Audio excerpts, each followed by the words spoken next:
When I walked into my own cabin, the HOA president was inside taking photos trying to sell my property online.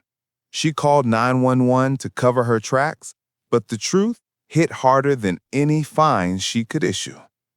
My lakeside cabin was my escape.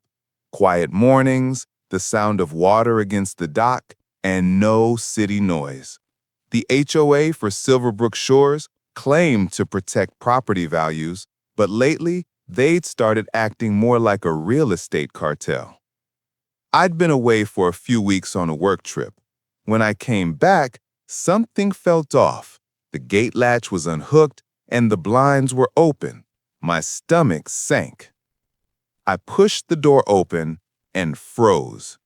Standing in my living room, phone in hand, was Karen Miller, the HOA president, snapping photos of my furniture. "Karen, what are you doing in my house?"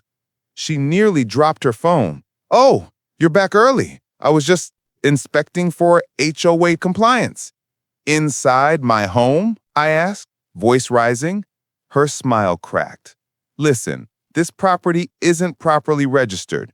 We've had interest from buyers. The board voted to—" "You listed my cabin for sale?" I interrupted. Her face flushed.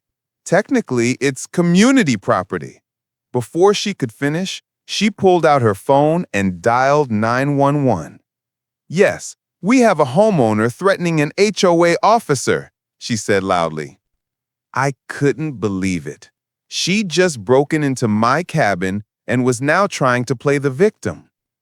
When the sheriff's deputy arrived, she jumped into her story first, talking fast, waving her clipboard like it was a badge. I stood silently until the deputy turned to me. "Sir, can I see your ID and proof of ownership?" I handed him both.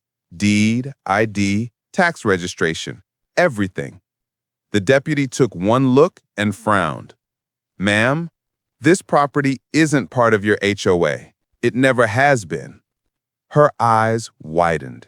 "That's not possible," he replied flatly. "It's county land. You just trespassed and attempted real estate fraud." The color drained from her face. Within minutes, she was in cuffs, charged with trespassing and falsifying property records. A week later, the rest of the HOA board resigned quietly. Their sales committee dissolved overnight. Now, whenever I sit on the porch watching the sun set over the lake,